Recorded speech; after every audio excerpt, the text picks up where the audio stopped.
Have you ever cursed your children? Not all, maybe one or two. Or have you cursed someone who was your enemy or opponents?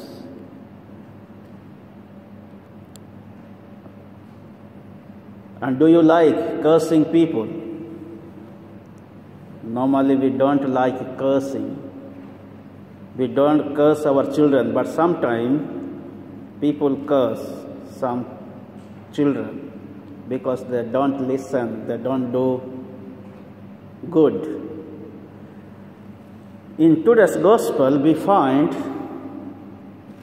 Jesus predicted about the destruction of Jerusalem temple.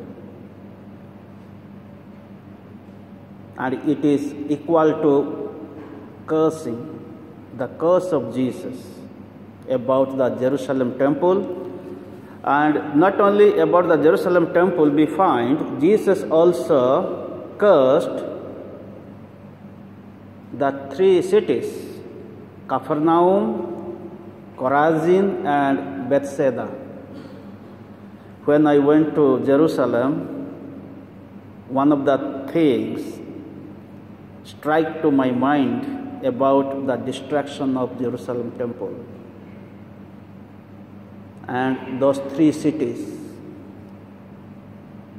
As Jesus predicted about the destruction of the Jerusalem temple, just 40 years after his prediction, the temple was destroyed by the Romans. And today we don't find a single stone, as it is written in the gospel, not even one stone will stand over. And it became like that. What was the reason of his curse or predicting about the destruction of the temple or those three cities?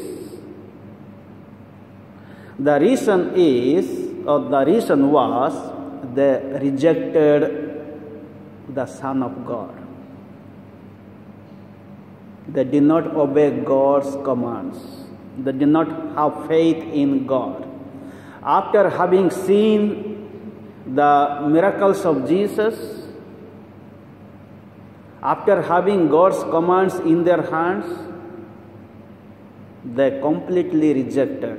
Not little bit or halfway, they completely rejected God's commands and the Son of God.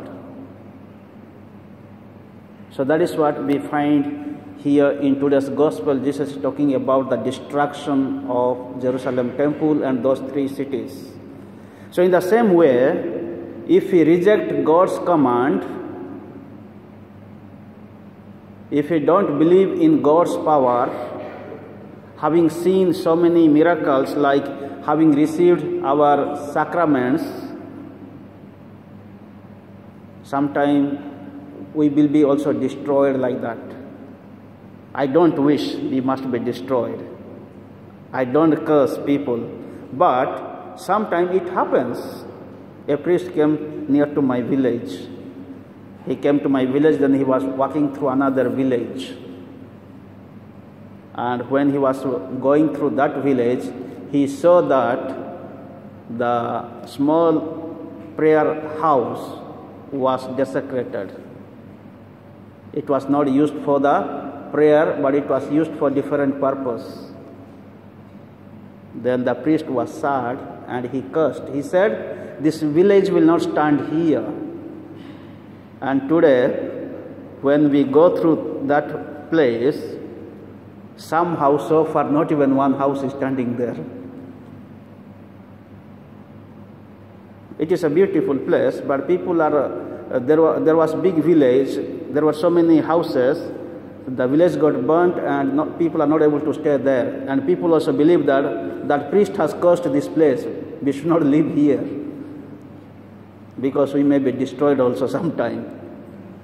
Even Jesus said in the gospel also in other place to his disciples, when they welcome you, you go there and you stay there and you say peace to this house, peace to this place.